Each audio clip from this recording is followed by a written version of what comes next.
جب تک نماز غذا کا کام نہ دینے لگے اس وقت تک سمجھ لینا کہ ابھی نماز نہیں بنی ہے. نماز غذا کا کام دینے لگے کہ نماز سے پیٹ بھرے، نماز سے کہ جو بات جو حال پیش آئے وہ سب سے نماز کی طرف متوجہ کرے.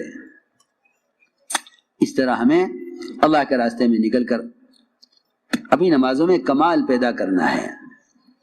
اس لیے کہ صحیح روایت میں ہے من لم يقم صلبه بين الركوع والسجود لم ينظر الله الى صلاته. جو شخص رکوع سے اٹھنے کے بعد اپنی کمر کو سیدھا نہیں رکھتا اللہ اس کی نماز کی طرف نظر اٹھا کر نہیں دیکھتے. اپنی نمازوں میں کمال پیدا کرو. اللہ مجھے معاف فرمائے. ائمہ کرام بھی آج کل مسجدوں میں اس کا اہتمام نہیں کرتے. میں ان سے بھی درخواست کروں گا کہ اماموں کا مسجد میں نماز پڑھانا نماز پڑھانے کے لیے نہیں ہے صرف، بلکہ سارے مقتدیوں کو صحیح نماز کی تعلیم دینے کے لیے ہے. کتاب کی نماز سے مقتدی کی نماز صحیح نہیں ہوگی، بلکہ امام کی نماز سے مقتدی کی نماز صحیح ہوگی. مقتدی کو صحیح نماز کا علم امام کی نماز سے ہوگا، نہ کہ کتاب کی نماز سے. کہ لئے کتابیں چھپی ہوئی ہیں پڑھ لو، نہیں. اگر ایسا ہی ہوتا تو 100% لوگوں کے اعمال درست ہوتے. بالکل نہیں. امت نے بڑی غلطی کی ہے کہ عمل کے ٹھیک ہونے کو صرف کتاب پر ڈال دیا ہے.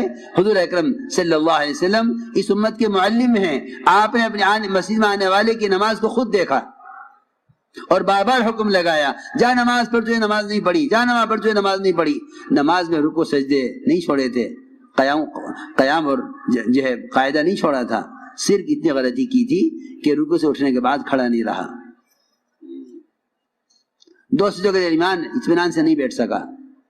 اسی لیے حضرت عائشہ، حضرت معاذ بن جبل اور متعدد صحابہ کا اور بہت سے ائمہ کا مذہب یہ ہے کہ جو نماز جلدی جلدی پڑھے گا اس کی نماز ادا نہیں ہوگی، اس کو نماز دوبارہ لوٹانی پڑے گی.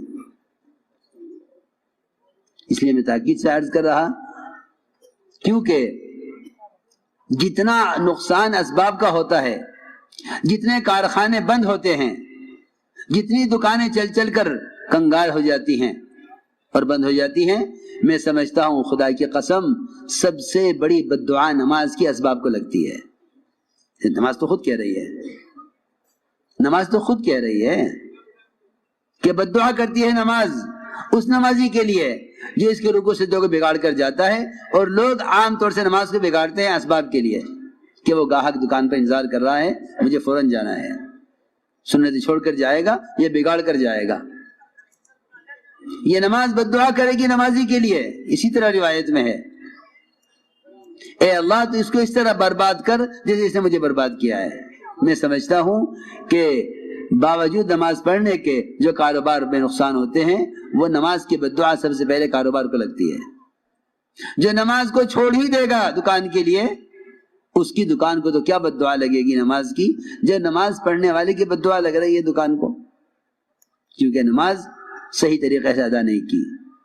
جب اللہ کے راستے میں جب نکلیں گے تو کیونکہ اسباب ساتھ نہیں، بیوی بچے ساتھ نہیں، گھر کے تقاضے ساتھ نہیں، یہ موقع ہے بہترین موقع. یہاں اپنے آپ کو صحیح نماز کا عادی بناؤ.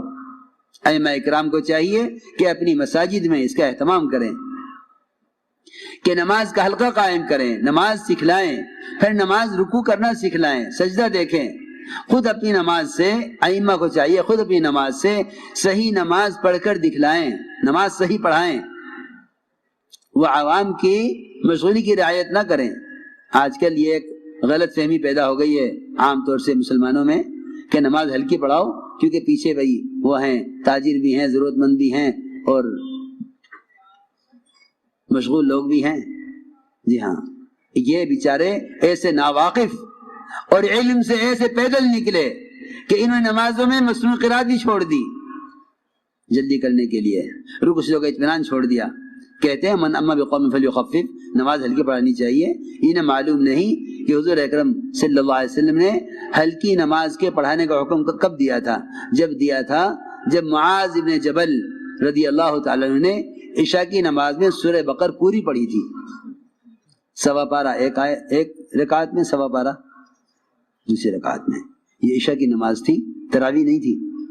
عشاء کی نماز جو روزانہ ہوتی ہے صحابہ نے پڑھی پھر خیال آیا کہ حضور اکرم صلی اللہ علیہ وسلم تو والتین والزیتون انا انزلنا والشمس والضحیٰ واللیل اذا یغشی یہ پڑھتے ہیں، اور معاذ نے سورہ بقرہ پڑھی ہے، تو چلو چل کے پوچھ لیتے ہیں حضور اکرم صلی اللہ علیہ وسلم سے کہ یا رسول اللہ یہ نماز یہ بھی قرات ہے یا یہ بھی قرات ہے کہ کون سی نماز پڑھیں؟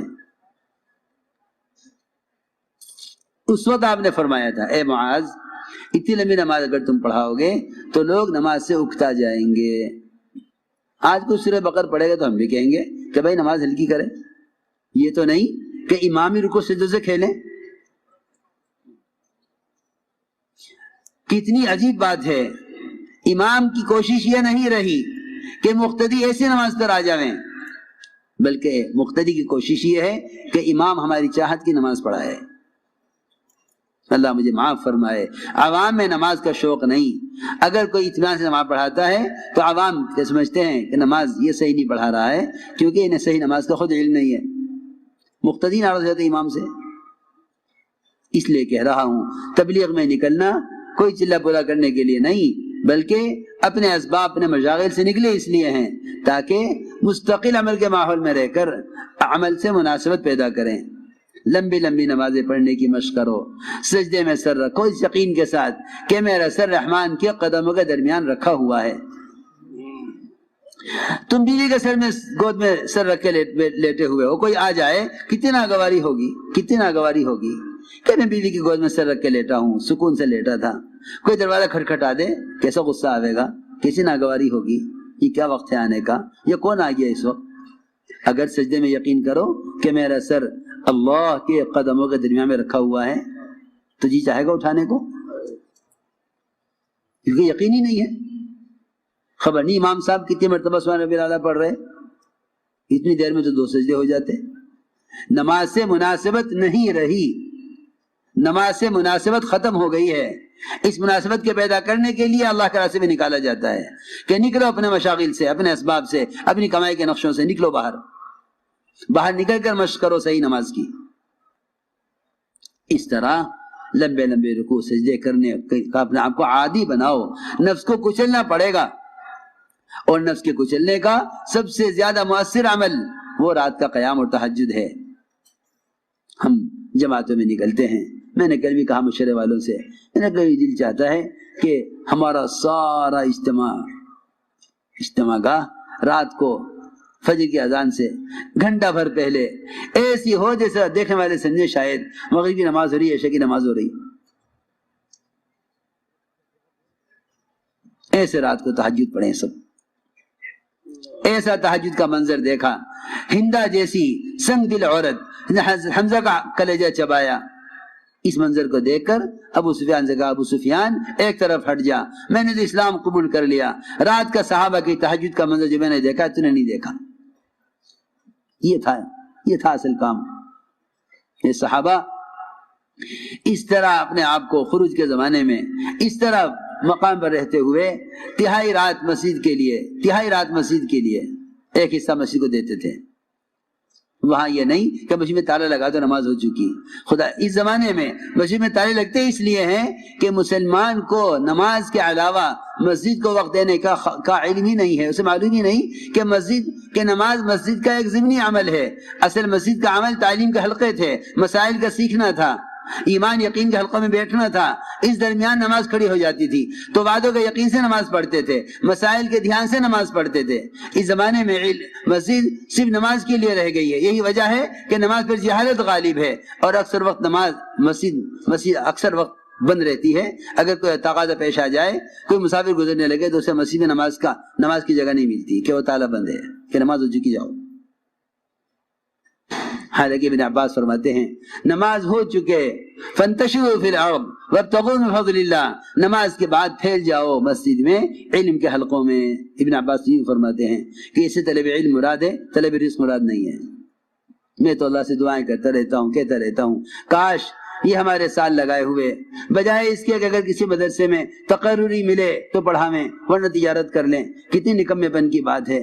اللہ نے تمہیں علم دیا ہے، تم مسجدوں میں علم کے حلقے قائم کر لو، محلے کے لوگ آویں، تم سے مسائل پوچھیں، تم سے نماز سیکھیں، تم سے اپنے گھریلو مسائل آ کے تم سے پوچھیں۔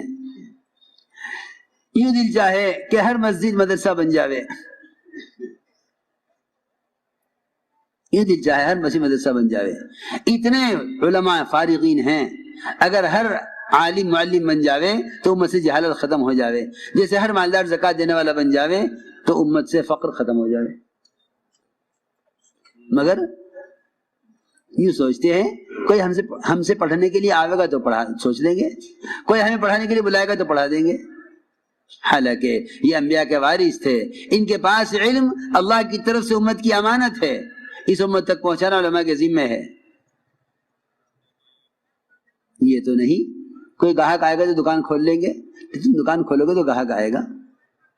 تم علم کے حلقے قائم تو کرو مسجدوں میں.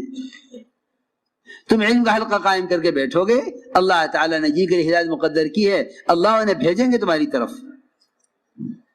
اس طرح مسجدوں میں تو میں نے عرض کیا کہ اللہ کے راستے میں نکل کر رات کے قیام اور تہجد کا خوب اہتمام کیجو، خوب اہتمام کیجو. تہجد 1 سال صحابہ پر فرض رہی، 1 سال کے بعد اللہ نے تہجد کو نفل کیا ہے، ورنہ 1 سال تک صحابہ نے تہجد کی نماز بطور فرض کے ادا کی ہے، جس طرح فجر، ظہر، عصر، مغرب، عشاء ادا کی جاتی ہے. 1 سال فرض رہی. جب صحابہ عادی ہو گئے اس کے، پھر اللہ نے اس کو نفل کیا. آپ صلی اللہ علیہ وسلم تھکے ہوئے ہوتے تھے. صحابی نے اپنے چہرے کو دیکھ کر کہا آج تو آپ بڑے تھکے ہوئے معلوم ہو رہے ہیں. فرمایا میں نے اس بیماری کے ساتھ رات لمبی 7 سورتیں پڑھی ہیں قرآن کی. لیکن ہمارے کام کرنے والوں میں تہجد کا اہتمام نہیں ہے، تہجد کا اہتمام نہیں ہے. دیکھے لمبے مشورے ہو گئے، تہجد چھوٹ گئی، تھک گئے. بلکہ اب تو ایسے بے عقل لوگ ہیں کہتے ہیں کہ یہ کام بڑا افضل ہے، یہ تو تہجد ہے، یہ تو نفل ہے. کیسی بے عقلی کی بات، کیسی بے عقلی کی بات ہے، کیسی بے عقلی کی سوچ ہے. حالانکہ وہ تہجد جس سے دعوت کی بات واضح ہو جاتی کہ قرآن کہتا ہے اقوم مقیلا، کہ رات کا قیام سب سے زیادہ دعوت کی بات کو واضح کرنے والا ہے. قرآن میں ہے اقوم مقیلا کہ رات کا قیام اور تہجد دعوت کی بات کو واضح کرا دے گا، صحیح بات دل میں ڈالے گا.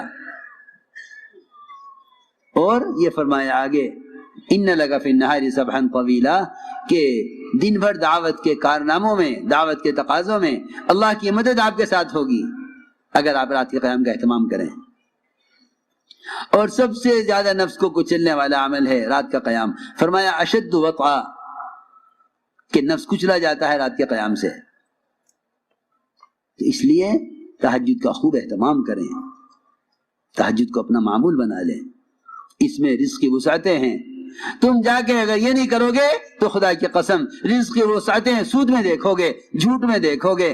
جا کے حکام سے اپنے لیے سود یا قرضے کے مطالبے کرو گے. اگر رات کے تہجد اور قیام سے اور رات کو سونے سے پہلے سورہ واقعہ پڑھ کر اللہ سے کہ خزانہ تعلق قائم نہ کیا تو پھر تمہیں غیروں کی خوشامد کرنی پڑے گی حرام اسباب لینے کے لیے. اللہ کی خوشامد کرنی چھوڑ دو گے حلال اسباب لینے کے لیے. اپنے رخ کو بدلو، طبیعتوں کو بدلو، نکلو اس اسباب کی زنجیروں سے، آؤ اعمال کی حقیقت کی طرف، آؤ اعمال کی حقیقت کی طرف. اپنے آپ کو تہجد کا عادی بناؤ. اس طرح ہمیں رات کے قیام کا اہتمام کرنا ہے. عمل کی قیمت دلوں میں اترے گی جب تعلیم حلقوں میں جم کر بیٹھیں. جب تعلیم حلقوں میں جم کر بیٹھیں گے تو پھر عمل کی حقیقت دلوں میں اترے گی. یہاں بازار میں جم کر بیٹھا ہوا ہے، آج ایک چیز خریدی، 4 مہینے کے بعد خریدے گا، کہے گا کہ کیوں 100 روپے بڑھ گئے، پچھلی دفعہ لی تھی 200 روپے کی تھی، اب 300 کیوں دے رہے ہو. اسے 4 مہینے کے 200 روپے کی قیمت چیز کی یاد ہے، لیکن اسے ظہر کی نماز میں صبح کی تعلیم کی حدیث یاد نہیں ہے. اس کو صبح کی تعلیم میں کی حدیث ظہر کی نماز میں یاد نہیں ہے کہ صبح تعلیم میں نماز سے متعلق کیا حدیث سنی تھی، اسے نہیں معلوم، اسے نہیں معلوم. بازار میں بیٹھتے ہیں چوکنا ہو کر، تعلیم کے حلقے میں بیٹھتے ہیں غافل ہو کر، نہیں معلوم.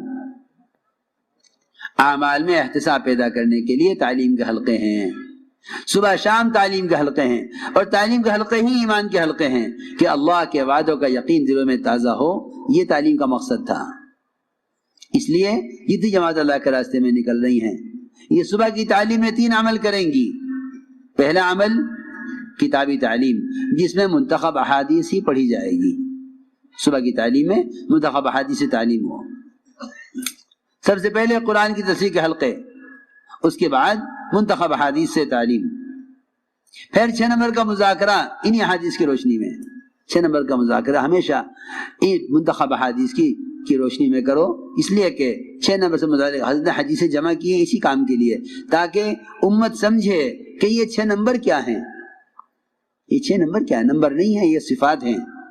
ان صفات کی کمی کا احساس پیدا ہوگا جب ان 6 صفات کو ان احادیث کی روشنی میں بیان کیا جائے گا. ایمان کسے کہتے ہیں؟ کمال والی نماز کیا ہے؟